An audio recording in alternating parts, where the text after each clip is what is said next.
الحمد لله نحمده ونستعينه ونستغفره ونعوذ بالله من شرور أنفسنا ومن سيئات أعمالنا من يهده الله فلا مضل له ومن يضلل فلا هادي له وأشهد أن لا إله إلا الله وحده لا شريك له وأشهد أن محمدا عبده ورسوله يا أيها الذين آمنوا اتقوا الله حق تقاته ولا تموتن إلا وأنتم مسلمون يا أيها الناس اتقوا ربكم الذي خلقكم من نفس واحدة وخلق منها زوجها وبث منهما رجالا كثيرا ونساء واتقوا الله الذي تساءلون به والأرحام إن الله كان عليكم رقيبا يا أيها الذين آمنوا اتقوا الله وقولوا قولا سديدا يصلح لكم أعمالكم ويغفر لكم ذنوبكم ومن يطع الله ورسوله فقد فاز فوزا عظيما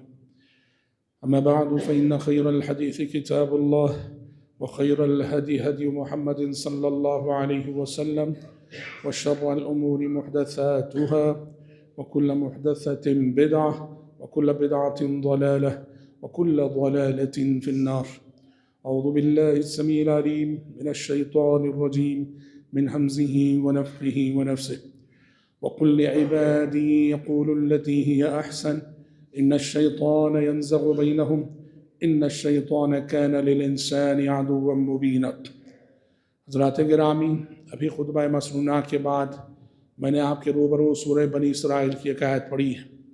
اللہ تبارک و تعالیٰ نے اس آیت میں نبی کریم صلی اللہ علیہ وسلم سے مخاطب ہو کر سبھی اہل ایمان کو ایک بہت ہی اہم بات کی تعلیم دی۔ چنانچہ اللہ نے کہا وَقُلْ لِعِبَادِي، اے پیغمبر آپ میرے بندوں سے کہہ دیجئے کہ یقول التی ہی احسن، گفتگو اچھی کریں، بات چیت اچھی کریں۔ ان الشیطان ینزغ بینہم، اس لیے کہ شیطان ان کے درمیان فساد ڈلواتا ہے۔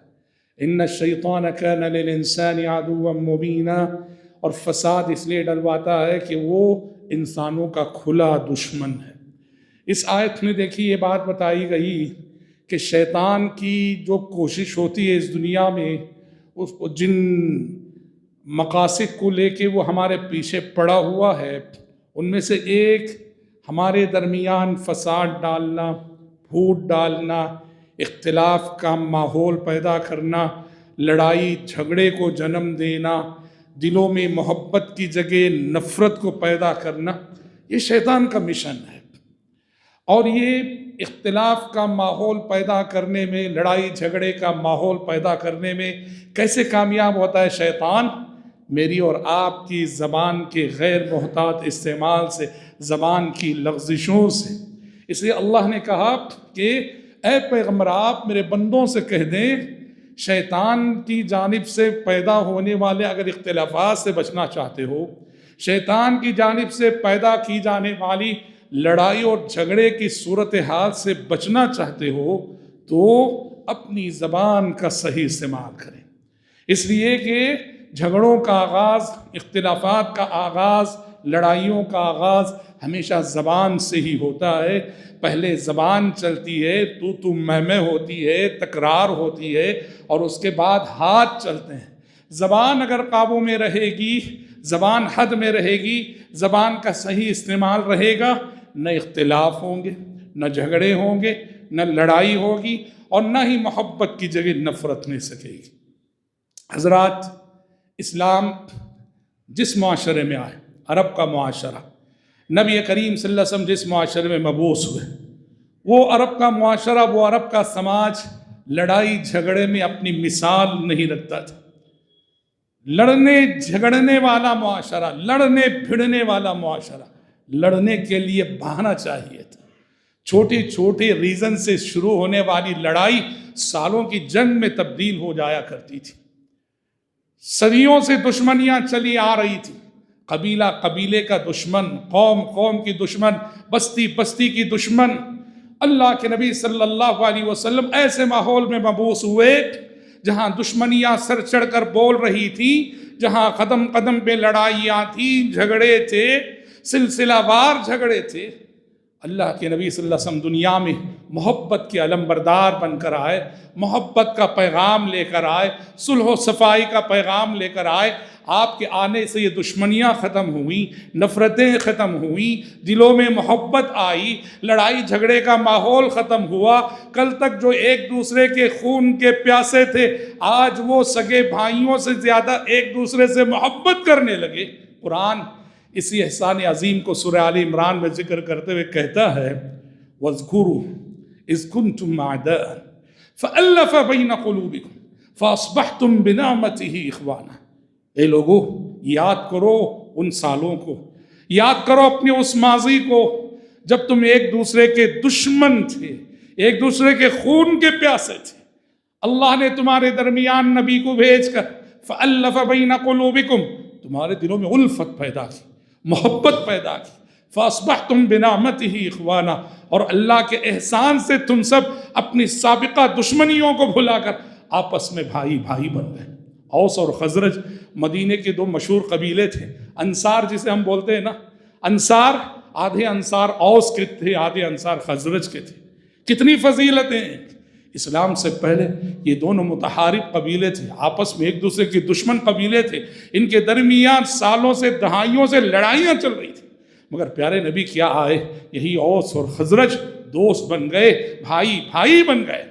تو اس طرح محترم بھائیوں، اس سے معلوم ہوتا ہے لڑائی جھگڑے کا ماحول، اختلافات کا ماحول، نفرتوں کا ماحول اسلام کو پسند نہیں۔ اسلام الفت کا سبق دینے کے لیے آیا ہے، محبت کا سبق پڑھانے کے لیے آیا ہے، نفرتوں کو ختم کرنے کے لیے آیا ہے۔ اسی لیے لڑائی جھگڑوں کا ماحول، فساد کا ماحول اللہ کو سخت ناپسند ہے۔ قرآن کی 10 آیتوں میں یہ مضمون ملے گا۔ اللہ فرماتا ہے مجھے فساد کرنے والے بندے پسند نہیں، مجھے اس زمین پہ فساد پسند نہیں، اور فسادیوں کے کسی عمل کو اللہ کامیاب ہونے نہیں دے گا۔ ان اللہ لا یصلح عمل المفسدین۔ لیکن شیطان کو سب سے زیادہ یہی پسند ہے، جو اللہ کو سب سے زیادہ ناپسند ہے، یہ جھگڑے کا ماحول، شیطان کو اس زمین پر سب سے زیادہ وہی پسند ہے۔ شیطان میرے اور آپ کے گھر میں پھوٹ ڈالنا چاہتا ہے، شیطان ہمارے خاندانوں میں پھوٹ ڈالنا چاہتا ہے، شیطان ہماری زندگیوں میں پھوٹ ڈالنا چاہتا ہے، شیطان ہماری محبتوں کو نفرتوں میں بدلنا چاہتا ہے، شیطان ہمارے تعلقات کو دشمنی میں بدلنا چاہتا ہے۔ یہ شیطان کے نزدیک محبوب مشغلہ ہے، اور یہ شیطانی مشن ہے زمین پر۔ اللہ کے نبی کیا فرماتے ہیں؟ صحیح مسلم کی حدیث ہے، عربوں کے سلسلے میں فرمایا اللہ کے نبی نے کہا ان الشیطان قد ایس من ان یعبدہ المصلون فی جزیرۃ العرب ولکن فی التحریش بینہم۔ کہا اللہ نے نبی کریم صلی اللہ علیہ وسلم کو بھیج کر جزیرہ عرب کو شرک سے پاک کر دیا۔ ایک وقت تھا پورے جزیرہ عرب میں شرک ہی شرک، کفر ہی کفر، بت پرستی بت پرستی۔ اللہ کے نبی آئے، جزیرہ عرب سے شرک کا خاتمہ ہوا، جزیرہ عرب سے بت پرستی کا خاتمہ ہوا، جزیرہ عرب سے کفر کا خاتمہ ہوا، سارا جزیرہ عرب اسلام کے زیر سایہ آ گیا۔ اللہ کے نبی فرماتے ہیں شیطان بہت مایوس ہو چکا، مایوس ہو چکا، مایوس ہو۔ اب جزیرہ عرب میں دوبارہ پھر سے وہ انسانوں سے شرک کروا سکے، شرک کی پرانی طاقت کو لوٹا سکے، اب اس سے شیطان مایوس ہو چکا ہے۔ اچھا، لیکن شیطان کا پلان بھی کیا ہے جزیرہ عرب کے لیے؟ میں جزیرہ عرب میں تو اب شرک کو نہیں لا سکتا، شرک اپنی سابقہ طاقت میں جزیرہ عرب میں لوٹ نہیں سکتا، تو دوسرا پلان کیا ہے جزیرہ عرب کے لیے؟ اللہ کے نبی نے کہا وَلَكِنْ فِي التَّحْرِيشِ بَيْنَهُمْ۔ ہاں، شیطان کا دوسرا مشن یہ ہے، عرب کے مسلمانوں کے لیے جن کو وہ کفر و شرک میں مبتلا نہ کر سکا، شیطان کا دوسرا ٹارگٹ، دوسرا ہدف اور دوسرا مشن یہ ہے، وہ ان کو آپس میں لڑا بھڑا کر کامیاب ہونے کے خواب دیکھ رہا، آپس میں عربوں کو آپس میں لڑائے گا، عربوں کو آپس میں بھڑائے گا، آپس میں ایک دوسرے کے تعلق سے بدگمان کرے گا، آپس میں دشمنیاں ڈالے گا۔ اہل علم اس حدیث سے ایک نقطہ پیدا کرتے ہیں، اہل علم وہ کیا جانتے ہیں کہ جن لوگوں کو بھی شیطان عقیدے کے باب میں گمراہ نہیں کر سکتا ہے، جن لوگوں میں بھی شیطان شرک داخل کرنے میں ناکام ہو جاتا ہے، تو شیطان کا دوسرا ٹارگٹ یہ ہوتا ہے ان میں وہ پھوٹ ڈالنے کی کوشش کرتا ہے، ان کو لڑاتا ہے، بھڑاتا ہے، نفرتیں ڈلواتا ہے کہ میں ان کو شرک میں مبتلا نہ کر سکا، کفر میں مبتلا نہ کر سکا، تو چلو میرا دوسرا مشن یہ ہے کہ ان میں آپس میں ہر ایک کو دوسرے سے لڑاؤ، آپس میں ایک دوسرے کے دل میں نفرتیں ڈلواؤ اور ان کی محبت کا خاتمہ کرو۔ یہ شیطانی مشن ہے اس زمین پر۔ ویسے قرآن مجید پڑھیے گا، قرآن مجید ایک بات بتاتا ہے، کائنات کو اللہ نے جن قوانین پر استوار کیا ہے اس میں سے قانون یہ ہے کہ اس کائنات میں، اس زمین میں اختلاف رہے گا، اختلاف پایا جائے گا۔ کیوں؟ اس لیے کہ لائف ایگزام ہے، زندگی امتحان ہے۔ اختلاف جب پایا جائے گا تو تبھی بہت سارے لوگوں کا امتحان ہوگا کہ حق پرستی کا جذبہ کتنا ہے ان کے اندر، انصاف کا جذبہ کتنا ہے ان کے اندر، سنجیدگی متانت کتنی ہے اتنی اندر۔ اختلاف کا ماحول آ کر بتاتا ہے کون حق پرست ہے، کون باطل پرست ہے، کس کے اندر انصاف ہے، کس کے اندر انصاف ہے، کس کے اندر سنجیدگی ہے، کس کے اندر سنجیدگی نہیں ہے، کس کے اندر اخلاق ہے، کس کے اندر اخلاق نہیں۔ یہ اختلاف کا ماحول بتاتا ہے، اس لیے اللہ نے اس کائنات میں اختلاف کو رکھا۔ دیکھو حدیث آتی ہے صحیح مسلم کی، اللہ کے نبی صلی اللہ علیہ وسلم مسجد بنو معاویہ میں داخل ہوئے۔ مدینے کی ایک مسجد تھی، مسجد بنو معاویہ، اس میں داخل ہوئے، لمبی دعا کی اللہ کے نبی نے۔ صحابہ نے پوچھا اللہ کے نبی آپ نے بڑی لمبی دعا کی، کیا مانگا آج آپ نے اپنے رب سے؟ پیارے نبی نے کہا اس وقت کی دعا میں نے اپنے رب سے 3 باتیں مانگی، 3 چیزیں مانگی، رب کے سامنے میں نے 3 سوالات رکھے، اس میں سے 2 چیزیں تو اللہ نے مجھے دے دی، میری 2 دعائیں تو اللہ نے قبول کر لی، تیسری دعا اللہ نے قبول نہ کی۔ کہا کیا ہے اللہ کے نبی؟ کہا میں نے اللہ سے سب سے پہلے یہ دعا کی کہ اللہ میری امت کو، میری امت پر کبھی بھی ایسی قحط سالی مسلط نہ کر کہ پوری کی پوری امت اس قحط سالی کی زد پہ آ جائے اور پوری کی پوری امت بھوک مری کی شکار ہو جائے۔ اے اللہ میری امت پر ایسی قحط سالی نہ لانا۔ کہا میری یہ دعا رب نے منظور کی، قبول کی۔ میں نے اللہ سے دوسری دعا کی، میں نے کہا اللہ میری امت پر قیامت تک کوئی ایسا دشمن مسلط مت کر جو میری امت کو جڑ سے اس زمین سے اکھیڑ پھینکے، ایسا دشمن کہ جو میری امت کا وجود زمین سے مٹا دے، ایسے کسی دشمن کو میرے امت پہ مسلط مت کرنا ہے اللہ۔ اللہ نے کہا منظور ہے، دعا قبول ہوئی۔ پیارے نبی نے کہا میری یہ 2 دعائیں قبول ہوئی۔ میں نے تیسری دعا کی، میں نے رب سے کہا اے اللہ میری امت کو آپسی اختلافات کے فتنوں میں نہ مبتلا کر، وہ آپس میں نہ لڑے نہ جھگڑے۔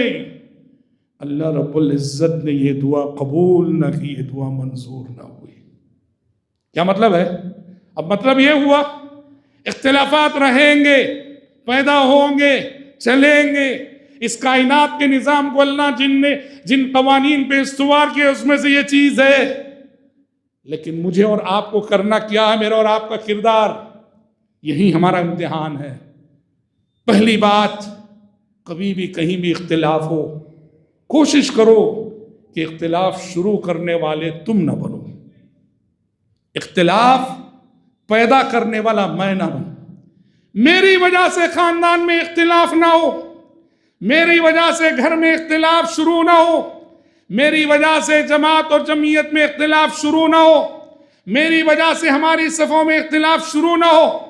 پہلی کوشش یہ کرو کہ اختلاف کا سبب میں نہ بنوں، اختلاف کا ریزن میں نہ بنوں، میری ضد، میری ہٹ دھرمی، میری انانیت نہیں، اختلاف شروع کرنے والے نہ بنو۔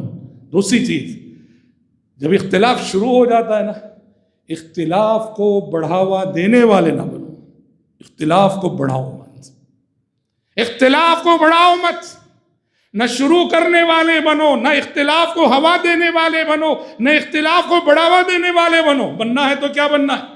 اختلاف کی فضا کو ختم کرنے والے بنو، اختلاف کی فضا کو کم کرنے والے بنو۔ اسی کو قرآن نے صلح سے تعبیر کہا کہ تمہارے بھائیوں کے درمیان، تمہارے خاندانوں میں، تمہارے گھروں میں، تمہاری صفوں میں، تمہاری جماعتوں میں، تمہاری جمعیتوں میں، تمہاری تنظیموں میں جب بھی اختلاف کی صورتحال آ جائے، کچھ ایسے سمجھدار دانشور لوگ ہونے چاہیے جو صلح کی کوشش کریں۔ انما المؤمنون اخوہ فاصلحوا بین اخویکم، مومن سب آپس میں بھائی بھائی ہیں اور اپنے بھائیوں کے درمیان صلح کرو۔ افسوس ہے صلح کرانے والے تو آٹے میں نمک کے برابر ہیں، اور جب نفرت کی آگ جلتی ہے اس میں پیٹرول ڈالنے والے جتنے ڈھونڈو اتنے ملتے ہیں ہمارے سماج میں۔ صلح کرانا نبی کی بہت عظیم سنت ہے۔ کتنی بڑی سنت ہے؟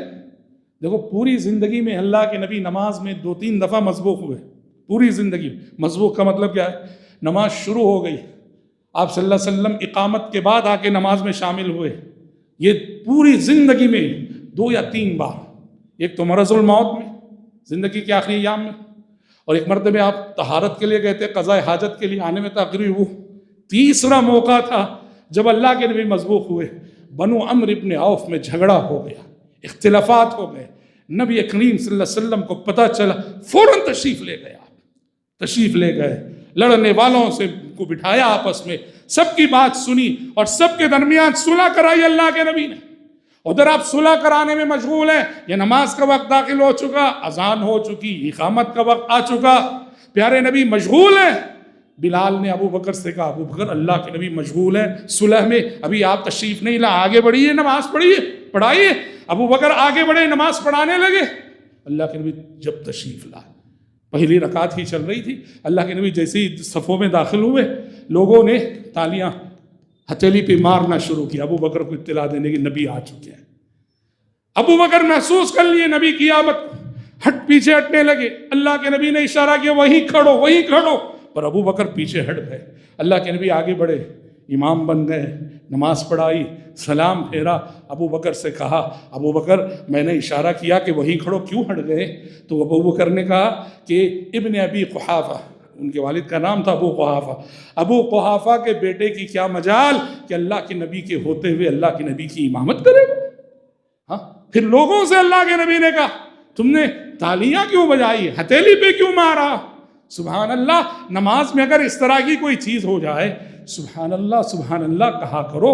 انما التصفیق للنساء، یہ تالی بجانا یہ لیڈیز کے لیے، عورتوں کے لیے تعلیم آپ نے تھی۔ دیکھو اللہ کے نبی مسبوق ہوئے، ذرا تاخیر ہو گئی نماز سے آنے میں، جو کہ زندگی میں بس 2 یا 3 مرتبہ ہو، کس لیے ہوا؟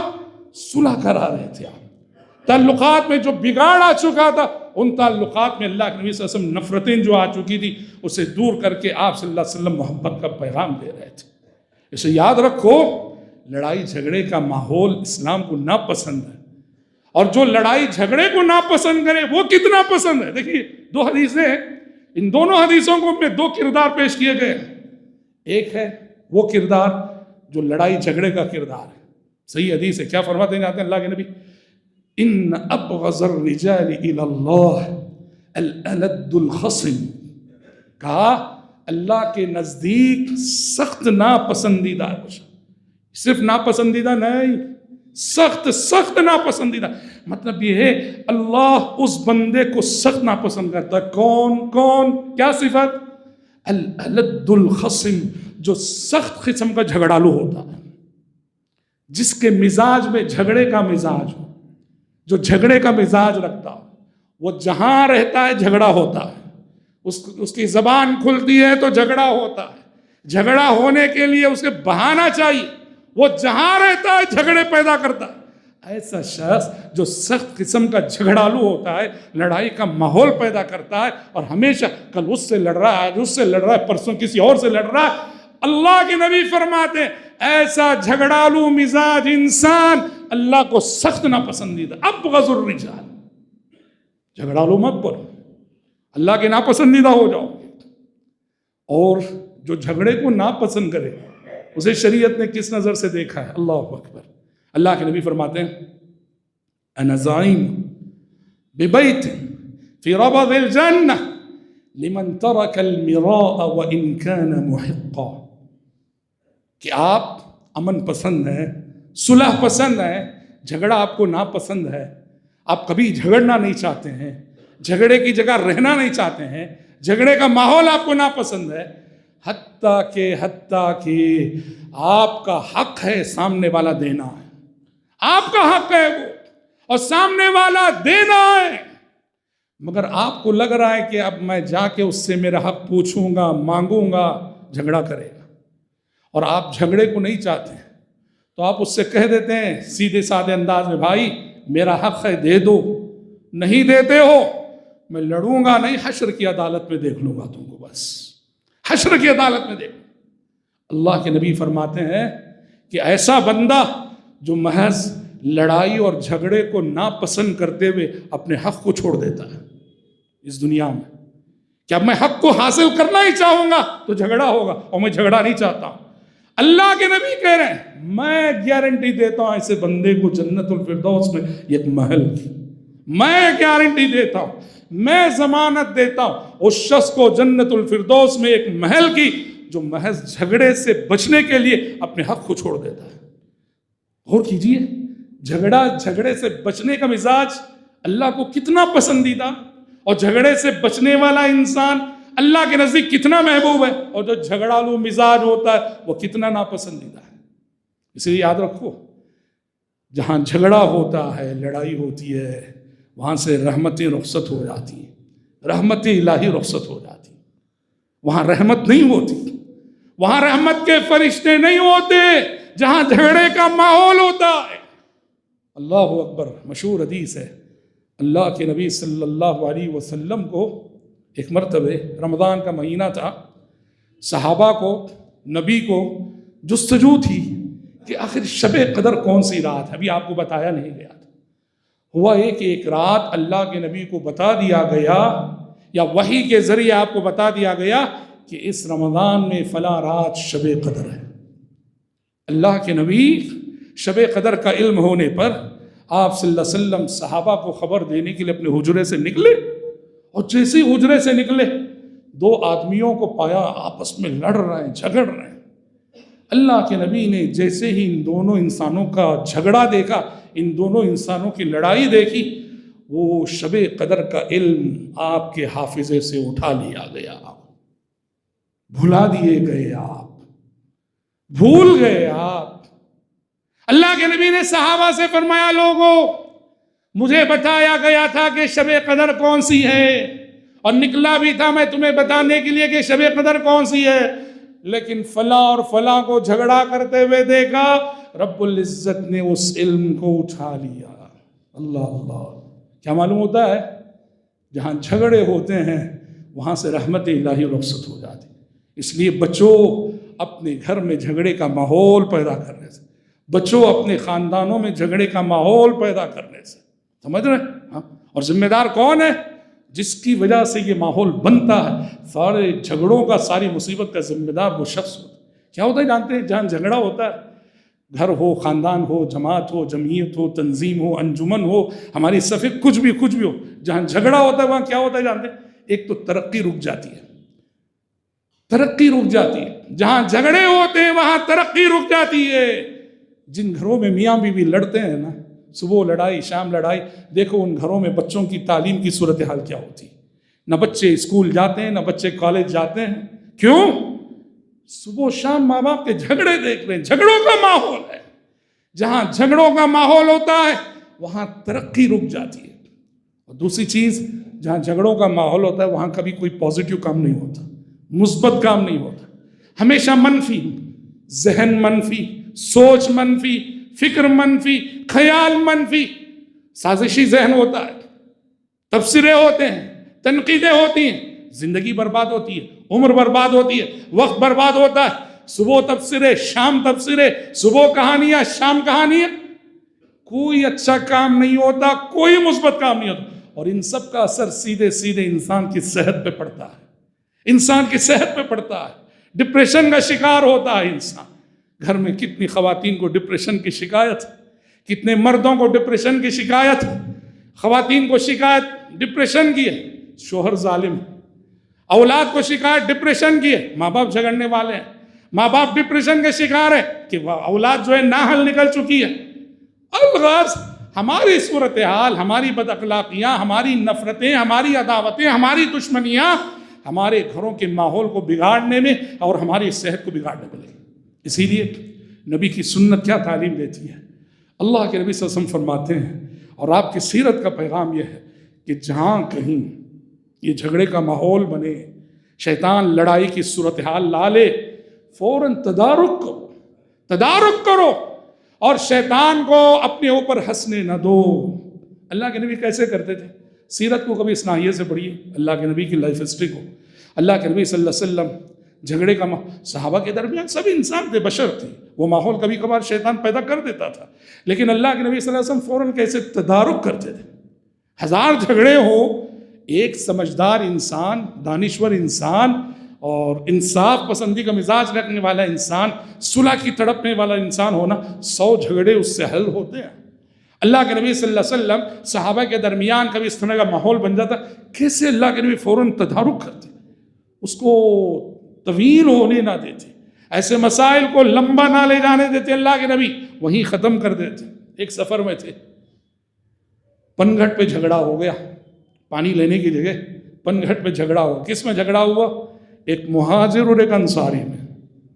2 صحابہ میں جھگڑا ہو گیا، ایک مہاجر ہے ایک انصاری. مہاجر صحابی نے مہاجرین کو آواز دی، یا للمہاجرین، اے مہاجروں چلے آؤ. اس کے مقابلے میں انصاری صحابی نے انصاری صحابہ کو آواز دی، یا للانصار، اے انصاریوں چلے آؤ. مہاجر صحابی کے ساتھ کچھ مہاجرین ہو گئے، انصاری صحابی کے ساتھ کچھ انصار ہو گئے. قریب تھا کہ ان کی تلواریں بے نیام ہو جاتی. اللہ کے نبی کو پتا چلا، کامیاب لیڈر، کامیاب رہنما، کامیاب رہبر، کامیاب عالم، کامیاب متولی کون ہے؟ فوراً پہنچ کے تدارک کرنا مسائل کو. ایئر کنڈیشن کمروں میں مست سوتے ہوئے صرف آرڈر کرنا کام نہیں. اللہ کے نبی کو پتا چلا، فوراً تشریف لائے اللہ کے نبی.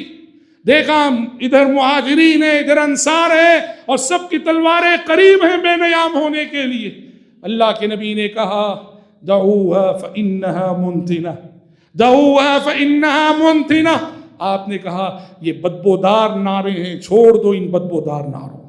یعنی وہ جو مہاجر نے مہاجرین کو پکارا، انصار نے انصار کو پکارا.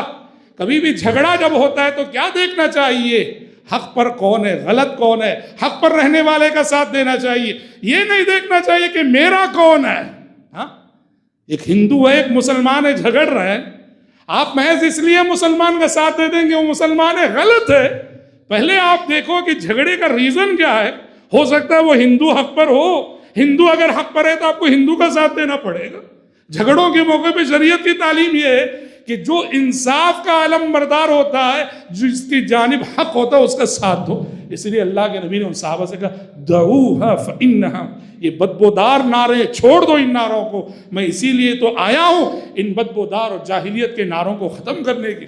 صلح کرائی اللہ کے نبی نے، اور فوراً کیا کیا؟ ایک تو وہاں صلح کرائی، سفر میں تھے نا، پڑاؤ کیے ہوئے تھے. اگر وہیں رہنے دیتے اللہ کے نبی، تبصرے ہوتے. سارے صحابہ سے کہا چلو نکلو، ابھی نکلو، سب اپنے اپنے ٹینٹ نکالو، اپنے اپنے جانور کھولو، چلو مدینے کی طرف ابھی فوراً. تو سارے صحابہ کو لے کے نکل، وہیں رکنے نہیں دیے. اگر وہیں رکے ہوتے، تبصرے ہوتے، بات پھر لمبی ہو سکتی تھی. فوراً نکلوایا، فوراً اٹھایا وہاں سے، چلو یہاں سے. اور راوی حدیث کہتے ہیں اتنا چلایا اتنا چلایا اتنا چلایا، اللہ کے نبی نے اس دن چلتے چلتے چلتے سب تھک گئے. رات گئی، بات گئی، سب بھول گئے، سب بھول گئے. یہ کامیاب قیادت، کامیاب رہنما، کامیاب لیڈر کی علامت ہوتی ہے کہ فتنوں کا تدارک کیسے ہوتا ہے. یہ ایک مثال ہے کہ جب لڑائی جھگڑے کی صورتحال پیدا ہوتی ہے کیسے قابو پایا جا سکتا ہے. اور اس سلسلے میں نواسہ رسول حضرت حسن بن علی رضی اللہ عنہ، حضرت حسن بن علی رضی اللہ عنہ کی قربانی تو قیامت کی صبح تک یاد رکھی جائے گی.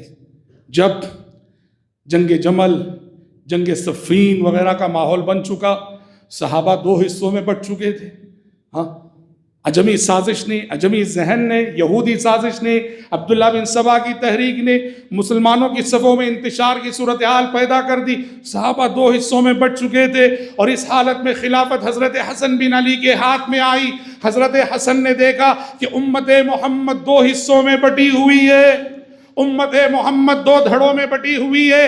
ایک دھڑا ہے جو ان کے ساتھ ہے، جو حضرت علی کے فیور میں ہے، ایک دھڑا ہے جو مخالفین کا ہے، جو حضرت معاویہ کے فیور میں۔ حضرت حسن بن علی نواز رسول کو اختلاف کی یہ صورتحال اچھی نہ لگی۔ کب تک ہم لڑیں گے؟ کب تک ہم دو دھڑوں میں بٹے رہیں گے؟ حضرت حسن بن علی نے حالات کا جائزہ لیا اور دیکھا کہ اختلاف کی اس صورتحال کو ختم کرنے کے لیے بس ایک قربانی کی ضرورت ہے۔ اور وہ کیا قربانی تھی؟ انہوں نے دیکھا بس میری قربانی، میری کرسی کی قربانی، میرے اقتدار کی قربانی۔ اگر آج میں اپنی کرسی کی قربانی دے دیتا ہوں، اپنے اقتدار کی قربانی دیتا ہوں، امت محمد پھر ایک ہو جائے گی۔ حضرت حسن بن علی رضی اللہ عنہ نے، ہر طرح کی قربانی دینا آسان ہے، کرسی کی قربانی دینا آسان نہیں ہے۔ دنیا میں کرسی کا نشہ شراب کے نشے سے زیادہ خطرناک ہوتا ہے۔ دنیا کی بڑی بڑی جنگیں دیکھ لو، کرسی کے نشے کی وجہ سے ہوتی ہیں اور ہو رہی ہیں۔ ایسے میں حضرت حسن بن علی کی یہ قربانی کتنی بڑی قربانی، انہوں نے دیکھا امت محمد کو ایک کرنا ہو تو بس میری قربانی کی ضرورت ہے۔ حضرت حسن نے امیر معاویہ سے بات کی رضی اللہ عنہ وارضاہ، دعوت دی، کہا کہ امیر معاویہ رضی اللہ عنہ آئیے گا، میں آپ کے حق میں خلافت سے دستبردار ہوتا ہوں، آپ کے ہاتھ میں بیعت کرتا ہوں، آپ خلیفۃ المسلمین بن جائیں۔ اور وہی ہوا۔ چنانچہ سن 40 پر 1 ہجری میں امیر معاویہ رضی اللہ عنہ خلیفہ بنے، حضرت حسن دستبردار ہوئے، اور پوری امت پھر سے ایک ہو گئی۔ اسی لیے 41 ہجری کو اسلامک ہسٹری میں عام الجماع کہا جاتا ہے، اتحاد کا سال، اجتماعیت کا سال، یونٹی کا سال۔ جب عجمی سازش نے مسلمانوں کو لڑایا تھا، اس کے بعد حضرت حسن بن علی کی قربانی نے امت کو پھر سے ایک کیا تھا۔ مطلب کیا ہوا؟ ہمارے خاندانی جھگڑوں، جو بھی جھگڑوں، معاشرتی جھگڑوں، ان کا حل ایک چیز پہ موقوف ہوتا ہے، وہ ہے قربانی۔ کسی کی قربانی کی ضرورت ہوتی ہے، وہ قربانی اگر دے دیں گے تو جھگڑے ختم ہو جائیں گے۔ آج ہم سے جو قربانی مطلوب ہے وہ کرسی کی نہیں، ہمارے خاندانی اور گھروں کے جھگڑوں کو ختم کرنے کے لیے مجھ سے اور آپ سے، ہماری ماں بہنوں سے جس قربانی کی ضرورت ہے اس کو کہتے ہیں اپنی انا کی قربانی، اپنی ایگو کی قربانی۔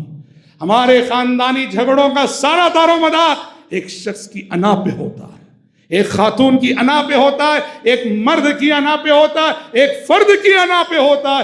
وہ ایک مرد، وہ ایک فرد، وہ ایک خاتون اگر اپنی انا کو قربان کر دے تو ہم سب ایک ہیں، ہم سب ایک ہیں۔ تو بھائیو، اختلاف انتشار سے بچو، اختلاف پیدا کرنے والے نہ بنو، اپنے اخلاق ایسے رکھو، اپنے معاملات ایسے رکھو، اپنا رویہ ایسا رکھو، جہاں آپ ہوں وہاں مسائل نہ پیدا ہوں، جہاں آپ ہوں وہاں مسائل حل ہوتے ہوں۔ مسائل پیدا کرنے والے نہ بنو، مسائل حل کرنے والے بنو۔ مسائل کو حل کرنے کا کردار مومن کا کردار ہے، مسئلوں کو پیدا کرنے کا کردار منافق کا کردار ہے، اور ہم سب کو منافقانہ کردار سے بچنا چاہیے۔ دعا ہے رب العزت سے، رب العزت مجھ کہنے والے اور آپ سبھی سننے والوں کو رب العزت الفت، محبت، اپنائیت کے ساتھ اپنی گھریلو زندگی، خاندانی زندگی، معاشرتی زندگی، جماعتی زندگی کو گزارنے کی توفیق عطا فرمائے۔ ہر قسم کی دشمنیاں، عداوتیں، نفرتیں، جھگڑے، اختلافات سے اللہ ہم سب کو محفوظ رکھے۔ اللہم آمین۔ بارک اللہ لنا ولکم فی القرآن العظیم، ونفعنا وإیاکم بما فیہ من الآیات والذکر الحکیم، انہ تعالی جواد کریم، ملک بر رؤوف رحیم، رب حلیم۔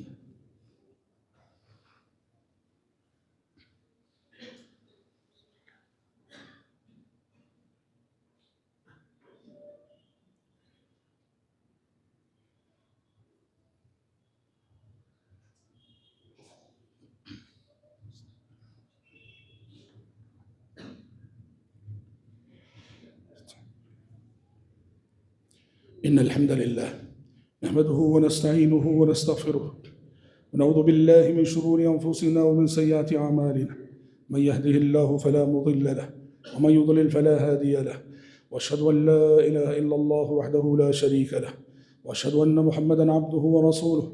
أما بعد، فإن خير الحديث كتاب الله، وخير الهدي هدي محمد صلى الله عليه وسلم، وشر الأمور محدثاتها، وكل محدثة بدعة، وكل بدعة ضلالة، وكل ضلالة في النار. أعوذ بالله السميع العليم من الشيطان الرجيم. إن الله وملائكته يصلون على النبي يا أيها الذين آمنوا صلوا عليه وسلموا تسليما. اللهم صل على محمد وعلى آل محمد كما صليت على إبراهيم وعلى آل إبراهيم إنك حميد مجيد. اللهم بارك على محمد وعلى آل محمد كما باركت على إبراهيم وعلى آل إبراهيم إنك حميد مجيد.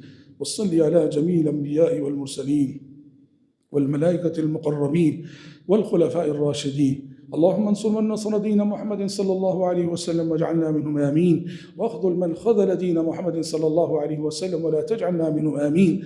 عباد الله رحمكم الله، إن الله يأمر بالعدل والإحسان وإيتاء ذي القربى وينهى عن الفحشاء والمنكر والبغي يعظكم لعلكم تذكرون. واذكروا الله يذكركم وادعوه يستجب لكم، ولذكر الله أكبر والله يعلم ما تصنعون.